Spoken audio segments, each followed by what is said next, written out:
नमस्कार, कैसे हैं आप सब लोग। आज हम लोग भारत के प्रमुख जलप्रपातों को पढ़ने वाले हैं। भारत की नदियों का आज ये अंतिम चैप्टर होगा, जिसमें हम इंडिया के जो मेजर वाटरफॉल्स हैं, भारत के प्रमुख जलप्रपात हैं, उसके बारे में जानकारी प्राप्त करेंगे। छोटा सा वीडियो होगा लेकिन बहुत ही महत्वपूर्ण वीडियो है। अक्सर इससे जो प्रश्न पूछे जाते हैं वो मिलान टाइप के होते हैं। आपको एक तरफ जलप्रपातों का नाम देगा और दूसरी तरफ या तो राज्यों का नाम दे सकता है और या फिर वो कभी कभी नदियों का नाम दे देता है कि कौन सा जलप्रपात किस नदी पर स्थित है। तो यानी इससे दो प्रकार के प्रश्न बन सकते हैं, एक तरफ राज्यों का नाम और दूसरी तरफ जलप्रपातों का नाम, या एक तरफ नदियों का नाम और दूसरी तरफ जलप्रपातों का नाम दे सकता है।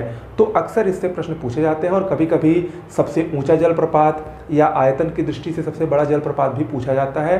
तो उन सब को मैं आपको बताने वाला हूं, मेरे साथ इस वीडियो में बने रहिए। उससे पहले हम लोग जान लेते हैं कि जलप्रपात क्या है। देखिए, जलप्रपात को सामान्य बोलचाल की भाषा में झरना कहा जाता है। आप सब लोग जानते होंगे कि जलप्रपात को झरना कहा जाता है।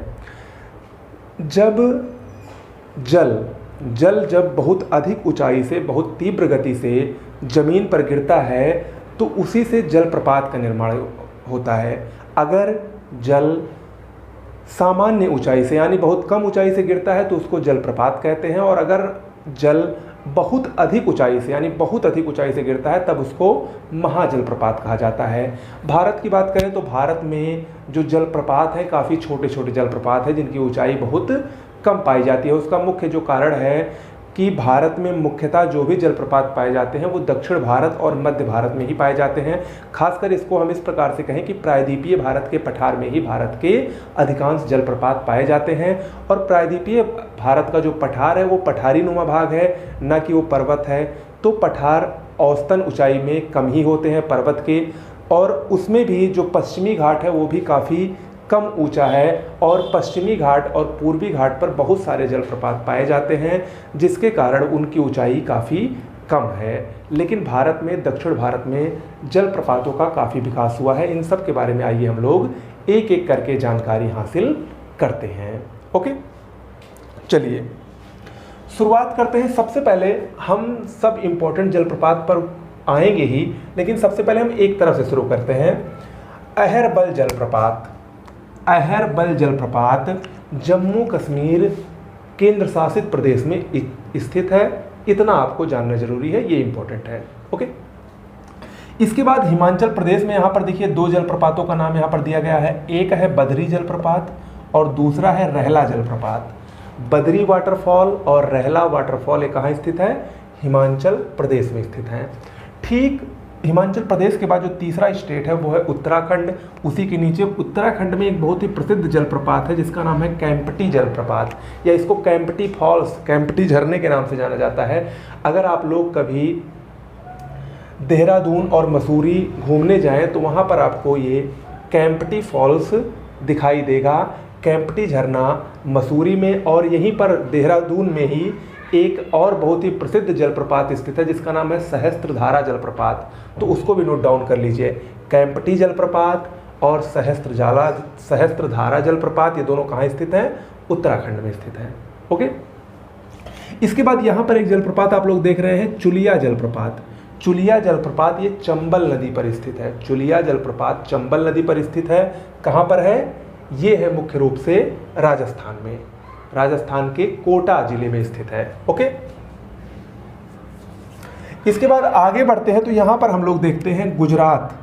गुजरात में एक बहुत ही प्रसिद्ध जलप्रपात है जिसका नाम है बिहार जलप्रपात। यहाँ पर अक्सर लोग कंफ्यूज हो जाएंगे कि बिहार जलप्रपात का मतलब बिहार में होगा, लेकिन नहीं, बिहार जलप्रपात गुजरात में स्थित है। ओके, इसके बाद आगे हम बढ़ते हैं। यहाँ पर ये देखिए 4 जलप्रपात मैंने बनाए हैं, और ये चारों, पहली बात तो मध्य प्रदेश में स्थित हैं। मध्य प्रदेश में राज्य में स्थित ये 4 जलप्रपात, और चारों बहुत ही महत्वपूर्ण है परीक्षा की दृष्टि से। जिसमें कपिलधारा जलप्रपात नर्मदा नदी पर स्थित है। धुआंधार जलप्रपात ये भी नर्मदा नदी पर स्थित है। चचाई जलप्रपात ये बीहड़ नदी पर स्थित है। चचाई जलप्रपात बीहड़ नदी पर स्थित है, और ये बीहड़ नदी जो है ये टोंस नदी की सहायक नदी है। बीहड़ नदी टोंस नदी की सहायक नदी है। उसी पर चचाई जलप्रपात मध्य प्रदेश राज्य में स्थित है।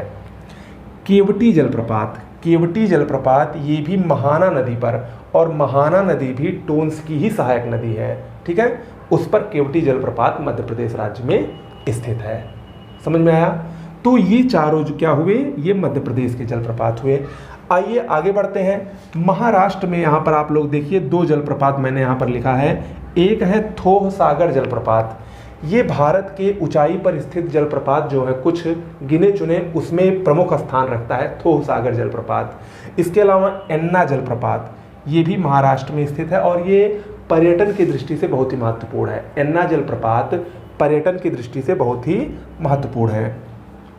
इसके बाद आते हैं, ये बहुत ही प्रसिद्ध जलप्रपात है और परीक्षा की दृष्टि से सबसे ज़्यादा महत्वपूर्ण जलप्रपातों में से एक है, दूध सागर जलप्रपात। गोवा, या इसको इस प्रकार कहें, गोवा और कर्नाटक की सीमा पर स्थित ये जलप्रपात है। मुख्य रूप से गोवा में ही स्थित है। मांडवी नदी पर ये जलप्रपात स्थित है।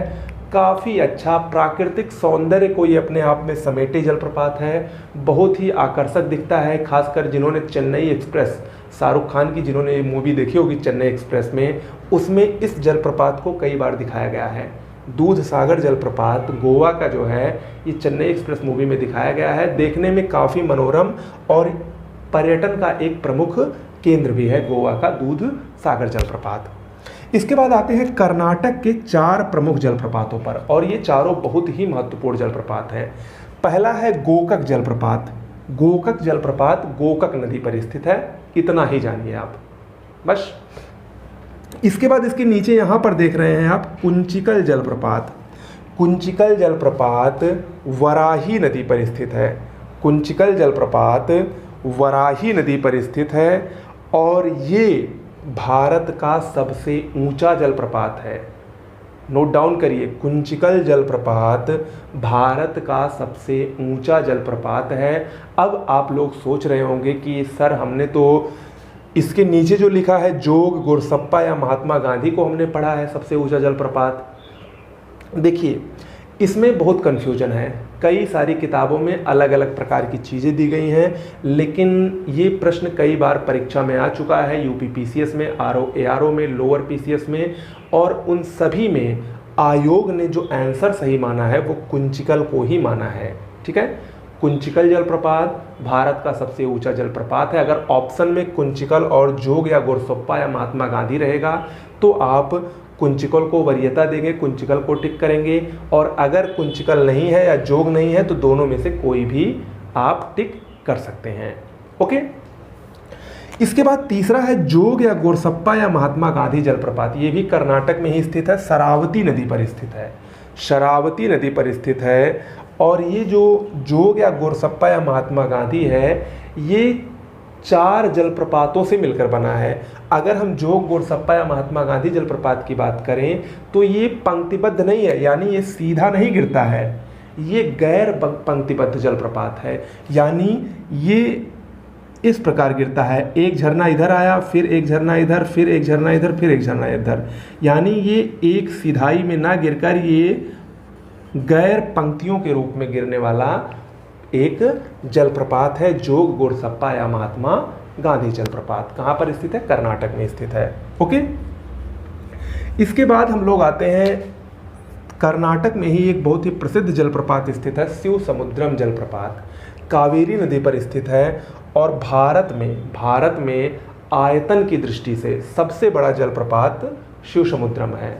नोट डाउन करिए, भारत में आयतन की दृष्टि से सबसे बड़ा जलप्रपात शिव समुद्रम जलप्रपात है, कावेरी नदी पर स्थित है। इसके अलावा ये जलप्रपात इसलिए भी सबसे ज़्यादा महत्वपूर्ण है क्योंकि भारत में पहला जल शक्ति केंद्र या जल उत्पादन केंद्र शिव समुद्रम जलप्रपात पर ही बनाया गया है। अगर आप लोगों ने जल संयंत्र के बारे में पढ़ा होगा तो वहाँ पर आप लोगों ने सबसे पहले पढ़ा होगा कि भारत में सबसे पहला जल विद्युत संयंत्र 1902 के आसपास शिव समुद्रम में कावेरी नदी पर लगाया गया था। ओके, तो ये इस मायने में बहुत ही महत्वपूर्ण है।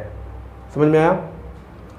अब हम आगे बढ़ते हैं। तमिलनाडु का एक बहुत ही प्रसिद्ध जलप्रपात है पायकारा जलप्रपात।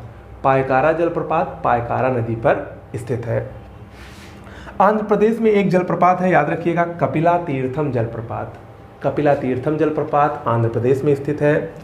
इसके बाद आते हैं इंद्रावती नदी पर एक बहुत ही प्रसिद्ध जलप्रपात है, छत्तीसगढ़ राज्य में स्थित है, चित्रकोट जलप्रपात। चित्रकोट जलप्रपात इंद्रावती नदी पर स्थित है, छत्तीसगढ़ राज्य में ये स्थित है और इसको भारत का नियाग्रा कहते हैं।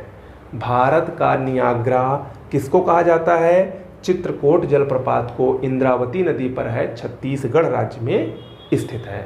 ओके, इसके बाद आते हैं उड़ीसा में दो प्रमुख जलप्रपात हैं। पहला है पहला है बरही पानी जलप्रपात। ये बुधबलंगा नदी पर है। बरही पानी जलप्रपात बुधबलंगा नदी पर है और ये जो बरही पानी जलप्रपात है ये उड़ीसा में एक नेशनल पार्क है, सिमलीपाल। आप लोगों ने नाम सुना होगा, मैं जब नेशनल पार्क पढ़ाऊंगा तो इसके बारे में विस्तार से बताऊंगा। सिमलीपाल नेशनल पार्क या सिमलीपाल राष्ट्रीय पार्क में ही ये बरही पानी जलप्रपात बुधबलंगा नदी पर स्थित है। दुधमा जलप्रपात या इसको डुडमा के नाम से भी जाना जाता है, ये मचकुंड नदी पर स्थित है, उड़ीसा में ही। ओके, अरुणाचल प्रदेश में एक जलप्रपात स्थित है, नूरानांग जलप्रपात। नूरानांग जलप्रपात ये अरुणाचल प्रदेश में स्थित जलप्रपात है।